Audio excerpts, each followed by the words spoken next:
اور پاکستان تحریک انصاف فوری طور پر انتخابات چاہ رہی ہے جو کہ سپریم کورٹ کے احکامات کے مطابق 14 مئی کو ہو جانے چاہیے پنجاب کے اندر بالخصوص. لیکن اب ہوتے ہوئے نظر نہیں آ رہے قاسم سوری صاحب. وہ کہہ رہے ہیں ہمارا مسئلہ انتخابات نہ کرانا نہیں ہے, ہم انتخابات سے بھاگ نہیں رہے, ہم لوگ اس چیز سے بھاگ رہے ہیں کہ کہیں پنجاب کے انتخابات کا رزلٹ باقی پاکستان کے انتخابات کے رزلٹ کے اوپر برے طریقے سے امپیکٹ نہ کرے, چھوٹے صوبوں کو مسئلہ نہ ہو. آپ ایک ایسے صوبے سے بلانگ کرتے ہیں جو کہ رقبے کے لحاظ سے سب سے بڑا ہے لیکن آبادی کے لحاظ سے کم ہے, اسی لیے بہت ساری چیزوں کے اندر پیچھے رہ جاتا ہے, پسماندہ رہ جاتا ہے. بلوچستان سے آپ کا تعلق ہے, میں خود بلوچستان کی بہو ہوں, اس لیے مجھے اندازہ ہے. تو کیا یہ والا پوائنٹ پاکستان ڈیموکریٹک موومنٹ اس پوری اتحادی حکومت کا ویلڈ ہے یا اس سے کوئی فرق نہیں پڑتا؟ دیکھیں پی ڈی ایم تو صاف پتہ ہے الیکشن سے بھاگنا چاہ رہی ہے, شکست سامنے نظر آ رہی ہے ان کو. اور دوسری بات یہ ہے 18ویں ترمیم پہ بڑا کریڈٹ لیا ان جماعتوں نے, اور 50 سے زیادہ قومی اسمبلی میں تصویریں لگی ہیں کہ 18ویں ترمیم میں جو صوبوں کو خود مختاری دی گئی, یہ کون سی خود مختاری ہے؟ آپ پاکستان کو کیا پھر 1 یونٹ بنانا چاہتے ہو کہ مرکز جو فیصلہ کرے گا وہ آپ صوبوں پہ امپوسٹ کرو؟ جب آئین میں لکھا ہوا ہے کہ آئینی طریقے سے ہم نے تحلیل کی ہے پنجاب اسمبلی اور پختونخوا اسمبلی, اس سے پہلے تو کہتے تھے اگر انتخابات کرانے ہیں یہی تمام وزراء وفاقی وزراء کہ آپ تحلیل کر دینا اسمبلیز اور اس کے بعد ہم انتخابات کرا دیں گے. جب آئینی طور پر تحلیل کی دونوں اسمبلیاں اور آئین میں لکھا ہے کہ 90 دن میں انتخابات ہوں گے صوبوں میں, کہیں آئین میں نہیں لکھا کہ آپ نے 1 دن میں پورے پاکستان کے انتخابات کرانے ہیں. جب آپ نے صوبائی خود مختاری دی ہے, آئین میں لکھا ہے کہ صوبے نہیں چل سکتی ہے اس کی اسمبلی تو وہ تحلیل کر کے انتخابات کرا سکتے ہیں. اسی چیز کو چیف جسٹس آف پاکستان نے کہا ہے. جب پیسے دینے کی باری آتی ہے تو اربوں روپے عیاشیوں میں اڑا رہے ہیں. 1100 ارب روپے کی اپنی چوریاں معاف کرانے کی ترامیم کرا دی ہیں قومی اسمبلی میں, لیکن 20-21 ارب روپے دینے کے لیے بہانے کر رہے ہیں. تو سب سے بڑی بات یہ ہے کہ آپ نے کیا صوبوں کو خود مختاری دی ہوئی ہے یا نہیں؟ کیا آپ 1 یونٹ کی طرح چلانا چاہتے ہیں؟ جب آپ کی مرضی ہے, جب آپ کو پسند نہ آئے, کوئی بھی حکومت بیٹھی ہوئی ہے تو وہ صوبوں کے حقوق سلب کر لے. یہ تو ایک صوبائی خود مختاری جو دی تھی, میں سمجھتا ہوں یہ تو پھر وہ نہیں رہی. اگر بلوچستان کو بھی آپ نے بڑا خوش کیا تھا چھوٹے صوبوں کو, تو آج جو سب سے بڑا صوبہ ہے جو آج تقریباً 65-70% آبادی ہے پورے پاکستان کی, پنجاب اور پختونخوا صوبے کے اندر, وہاں پہ آئینی بحران آیا ہوا ہے. 90 دن سے زیادہ آپ کی نگران حکومت نہیں چل سکتی. آج غیر قانونی طور پر ایک حکومت مسلط ہوئی ہے پاکستان کے سب سے بڑے صوبے پنجاب پہ اور پختونخوا پہ. میں سمجھتا ہوں کوئی آئینی ان کے پاس جواز نہیں ہے کہ وہ بیٹھ کے جو ہے نا وہ ایڈمنسٹریٹو آرڈرز پاس کریں. آج ایک ایسی رجیم مسلط ہے جو پاکستان تحریک انصاف کو کچلنا چاہ رہی ہے. آپ دیکھیں عمران خان صاحب پہ قاتلانہ حملہ ہوا, FIR تک نہیں کاٹی جا سکی. جی آئی ڈو اگری کہ پولیٹیکل وکٹمائزیشن ہمارا سیاسی کلچر کا حصہ بن گئی ہے. جو جماعت حکومت میں ہوتی ہے وہ پولیٹیکل وکٹمائز کرتی ہے اپوزیشن کو, اور اس ٹائم پر پاکستان تحریک انصاف اس بات کا جو برنٹ ہے وہ فیس کر رہی ہے. لیکن میرا ایک سادہ سا سوال ہے, کیا اگر پنجاب اور KPK کے اندر انتخابات ہو جاتے ہیں تو وہ بلوچستان کے انتخابات پر جو آنے والے وقتوں کے اندر ہوں گے اور نیشنل اسمبلی کے انتخابات ہوں گے اس کے اوپر اثر انداز ہوگا, یا آپ کی نظر میں کوئی فرق نہیں پڑتا؟ آئینی طور پر کوئی اس کے اندر رکاوٹ نہیں ہے, لیکن کیا یہ جو ایک نقطہ اٹھائے بیٹھی ہے اتحادی حکومت, اس نقطے کے اندر دم ہے یا نہیں؟ دیکھیں انتخابات تو کہیں پہ بھی ہوتا ہے, آپ کو پورے پاکستان کی پکچر آ جاتی ہے, لوگوں کی سینس آ جاتی ہے کہ عوام کس کو پسند کر رہے ہیں کس کو نہیں. یہ تو آج جتنے بھی سرویز آئے ہیں اس میں بھی پتہ ہے کہ پاکستان تحریک انصاف جو ہے وہ مقبول ترین جماعت ہے, اور پاکستان کا لیڈر عمران خان ان سب لیڈروں کو بھی اکٹھا کر کے اگر ان کی مقبولیت آپ دیکھو تو ان سے کہیں زیادہ اوپر ہے. پورے پاکستان کے سرویز میں پاکستان تحریک انصاف جو ہے وہ دوسرے یا پہلے نمبر پہ آئی ہوئی ہے. کیا فرق پڑتا ہے جب آپ نے آئین کو دیکھنا ہے, قانون کو دیکھنا ہے, یا لوگوں کی مرضیوں کو دیکھنا ہے کہ لوگوں کو سوٹ نہیں کر رہا؟ اگر آج PDM کو سوٹ نہیں کر رہا تو وہ کیا اس حکومت کو طول دے سکتی ہے؟ کیا پنجاب اور پختونخوا کے اندر غیر آئینی نگران حکومت 2 سال چلے گی؟ دیکھیں آئین میں کہیں یہ نہیں لکھا, یا تو یہ آئین کا مذاق بنا رہے ہیں, یہ مائٹ از رائٹ ہے, طاقتور اپنے آپ کو سمجھ رہے ہیں کہ بس ہم حکومت میں بیٹھ گئے ہم جو بھی کریں, معیشت انہوں نے ڈبا دی, دیوالیاپن کی طرف یہ لے گئے, بیروزگاری انہوں نے پھیلا دی. آج فیکٹریاں پاکستان کی بند ہیں, آج بجلی گیس ڈبل سے زیادہ کر دی ہے, آج پیٹرول ڈیزل ایک عام آدمی نہیں استعمال کر سکتا, دنیا میں سستے ہو رہے ہیں. گندم ہمارے دور میں 5,500 کی 100 کلو مل رہی تھی, آج 12,000 12,500 روپے کی بھی 100 کلو نہیں مل رہی. آج لوگ لائنوں میں لگ کر 25 پاکستانی جانے دے رہے ہیں 10 کلو آٹے کے لیے.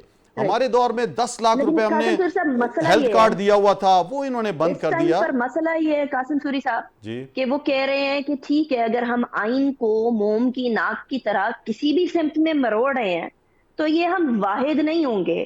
قاسم سوری صاحب نے بذات آپ نے ڈپٹی اسپیکر قومی اسمبلی ہوتے ہوئے لاسٹ اپریل میں آئین کو موم کی ناک بنا کر مڑوڑنے کی کوشش کی آرٹیکل 5 کے تحت. وہ کہتے ہیں صرف ہم تو نہیں نا, یا تو آئین سب کے جو ہے وہ سبھی اس کے ساتھ کھیل رہے ہوتے ہیں, سبھی اس کے ساتھ کھلواڑ کر رہے ہوتے ہیں, تو ہمیں کیوں الزام ٹھہرایا جا رہا ہے. یہ آف دا ریکارڈ ہم سے بات کرتے ہیں اکثر اوقات. میری خود پاکستان مسلم لیگ نون کے کچھ رہنماؤں سے بات ہوئی, وہ کہتے ہیں کہ آپ سوال یہ کیوں نہیں کرتے قاسم سوری صاحب سے کہ آپ آئین کی آج بات کر رہے ہیں, آپ نے اس ٹائم پر آئین کو موم کی ناک کی طرح مڑوڑنے کی کوشش کی تھی.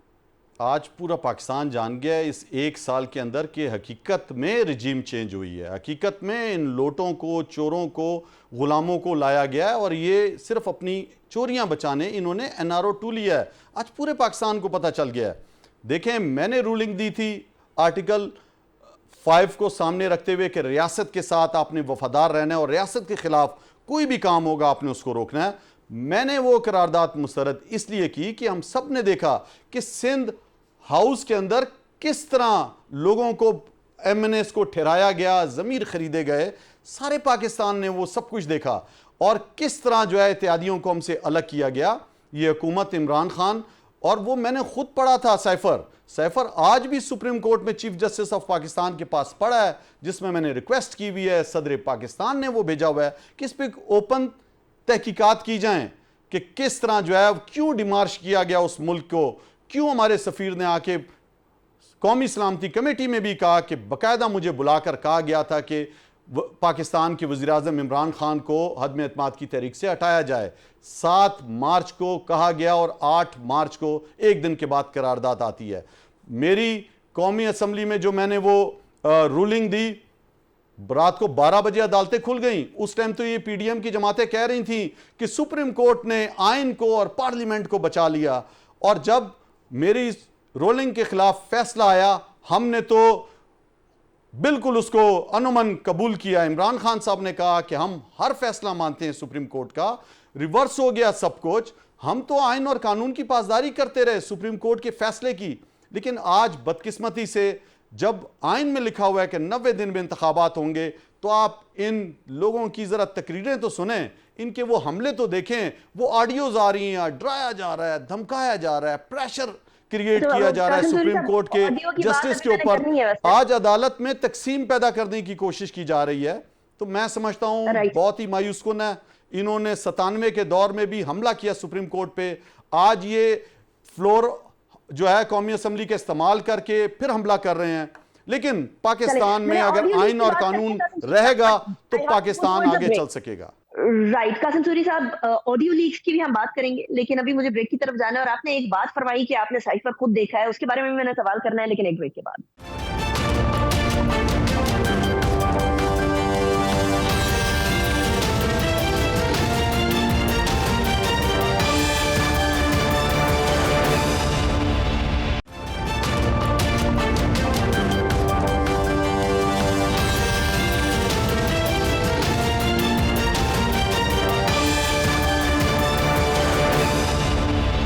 ویلکم بیک آفٹر بریک پہ جانے سے پہلے قاسم سوری صاحب, آپ ایک آڈیو کی بات کر رہے تھے. ثاقب نثار صاحب کی آڈیو سامنے آئی ہے جو کہ پاکستان تحریک انصاف کے رہنما کے ساتھ گفتگو کر رہے ہیں. ایسا لگ رہا ہے کہ جیسے معاملات آپس میں سیٹلڈ ہیں, کوئی جوڈیشری اور پاکستان تحریک انصاف کو اور شاید باقی اداروں کا بھی کوئی گٹھ جوڑ تھا 2018 کے اندر. اس کی طرف اشارہ پرائم منسٹر صاحب نے بھی آج کیا ہے. ایک تو اس سوال کا بھی جواب دے دیجیے گا. دوسرا, تھوڑی دیر پہلے آپ نے فرمایا کہ آپ نے سائفر خود دیکھا ہے, اور پاکستان تحریک انصاف کے اوپر یہ الزام بھی لگ رہا ہے, اور ایسا لگتا بھی ہے کہ پاکستان تحریک انصاف اب اس موقف سے کہ امریکہ انوالوڈ تھا اس پوری سازش کے اندر, اب اس سے پیچھے ہٹ گئی ہے. In other words you turn لے لیا ہے.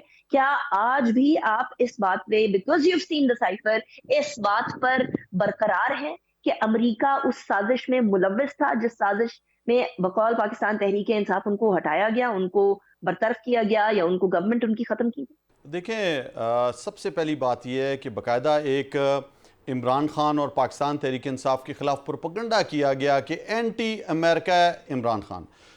پاکستان تحریک انصاف, میں سب کو بتانا چاہتا ہوں پوری پاکستانیوں کو, کہ کسی بھی ملک کے خلاف نہیں ہے, کسی بھی ملک کی عوام کے خلاف نہیں ہے. ہاں اگر پاکستان کے مفاد میں کسی ملک کی پالیسی نہیں ہے تو ہم وہ اس پہ اختلاف رائے رکھ سکتے ہیں اور اپنے ملک کے دفاع کے لیے, اس کی بہترین پالیسی کے لیے ان سے اختلاف رائے کر سکتے ہیں. جہاں تک ایک پروپیگنڈا کیا گیا, یہ پروپیگنڈا پاکستان سے کیا گیا اور امریکہ تک لے جایا گیا کہ اینٹی پاکستان کی موجودہ حکومت, وزیر اعظم عمران خان صاحب اینٹی امریکن ہے. بالکل عمران خان صاحب نے اپنے انٹرویو میں بھی کہا کہ یہ چیز پاکستان سے جو ہے وہ یہاں سے ایکسپورٹ کی گئی اور وہاں پہ کہا گیا. باقاعدہ طور پہ سائفر میں سب کچھ موجود ہے, 3 صفحے کا سائفر تھا, اس میں لکھا ہوا ہے جس طرح ڈونلڈ لو نے ہمارے سفیر کو ڈرایا اور دھمکایا, ہر چیز واضح ہے. اور رجیم چینج آج ایک حقیقت ہے, بہت سے ممالک میں سے پہلے بھی یہ بڑے ممالک کر چکے ہیں. میرا سوال آج یہ ہے کہ آج پورا پاکستان اس رجیم چینج کی وجہ سے اس کو کیا ملا؟ بے روزگاری ملی. آج سب کے سامنے ہے کہ پاکستان دیوالیہ پن کی طرف جا رہا ہے. ڈالر کا ریٹ آپ دیکھ لیں, کوئی رول آف لا نہیں ہے اس ملک کے اندر. پاکستان تحریک انصاف کی 27 سال کی سٹرگل رول آف لا کے لیے رہی ہے, آئین اور قانون کی پاسداری کے لیے رہی ہے.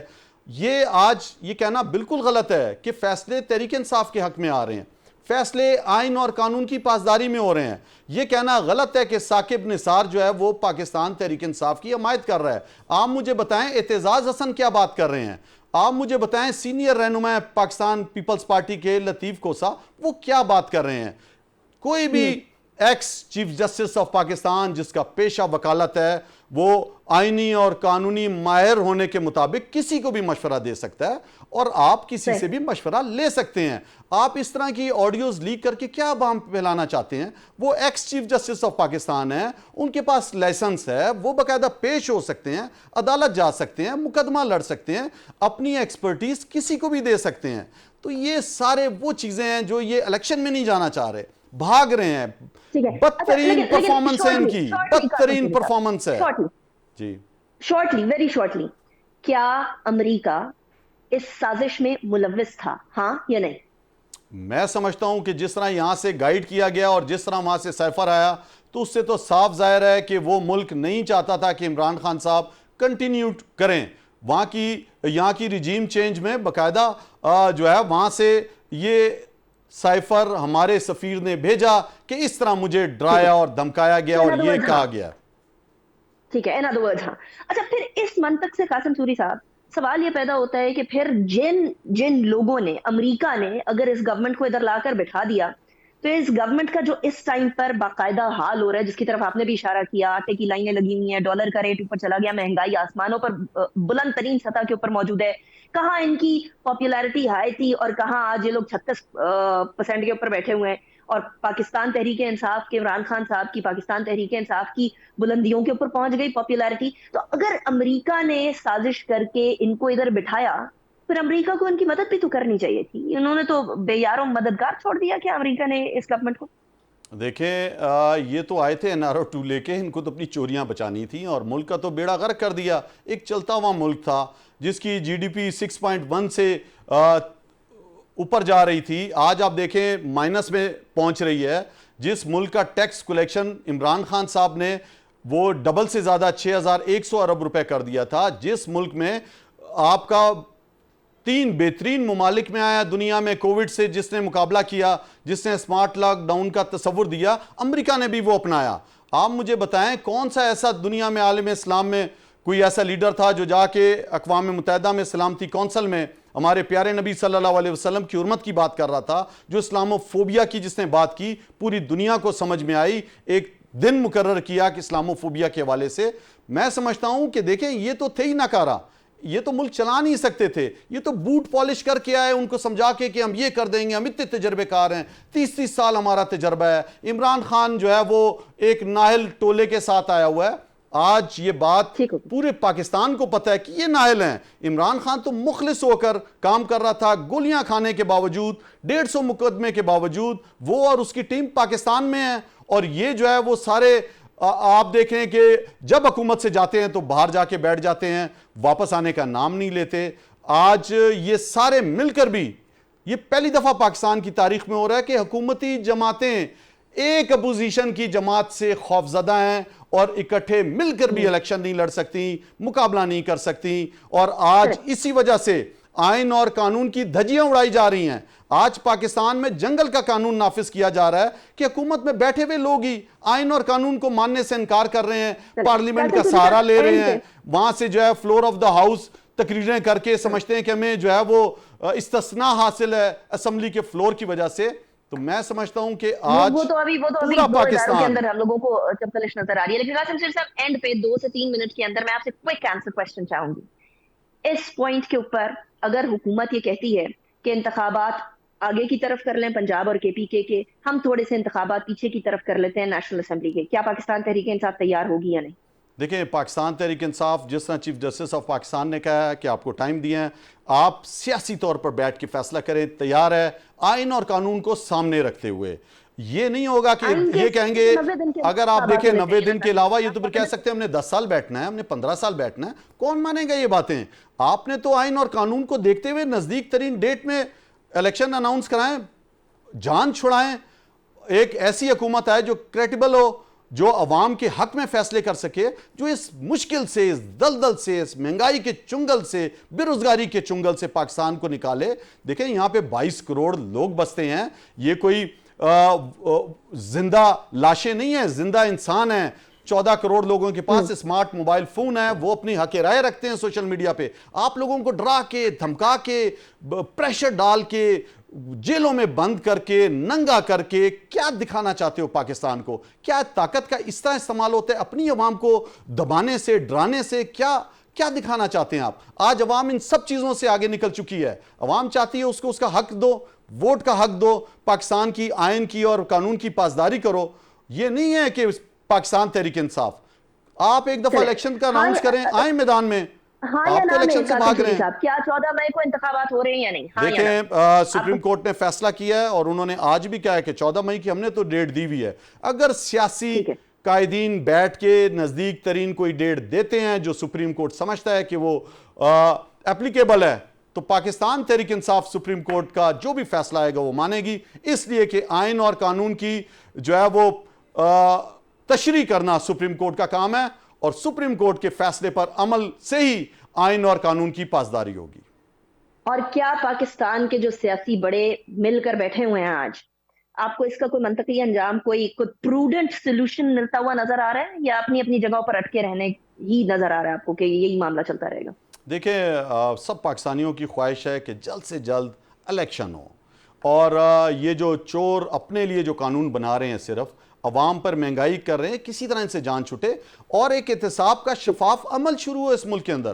یہ نہیں ہو سکتا کہ آپ جس کی کارکردگی اچھی تھی، جی لندن پلان پہ عمل ہو، کوئی لندن پلان پہ عمل نہیں ہوگا، آئین اور قانون پہ عمل ہوگا، اور جو بھی نزدیک ترین ڈیٹ دے گا سپریم کورٹ، اور جو اگر اکٹھے انتخابات کرانے ہیں یا 14 مئی کے جو انہوں نے کہا ہوا ہے، جو بھی رپورٹ اس مذاکراتی کمیٹی کی پیش ہوگی سپریم کورٹ میں، اس کے بعد بال سپریم کورٹ میں ہوگا، اور جو بھی سپریم کورٹ فیصلہ کرے گا، میں سمجھتا ہوں عوام تو بالکل تیار ہے، سپریم کورٹ کے پیچھے کھڑی ہے، آئین اور قانون کی پاسداری کے لیے کھڑی ہے، پاکستان تحریک انصاف بھی کھڑی ہے۔ اب یہ دیکھتے ہیں کہ یہ حکومت کتنے دن چلتی ہے اور کیا اس کا انجام ہوگا، یہ ایک تاریخ پھر انشاءاللہ بتائے گی۔ رائٹ، قاسم سوری صاحب بہت شکریہ، آپ نے ہمیں آج اسٹوڈیو میں جوائن کیا، سابق deputy speaker assembly Pakistan Tehreek Insaf کے سینئر رہنما۔ اسی کے ساتھ بریک کی طرف جائیں گے، بریک کے بعد واپس آئیں گے اور شو کو کنٹینیو کریں گے۔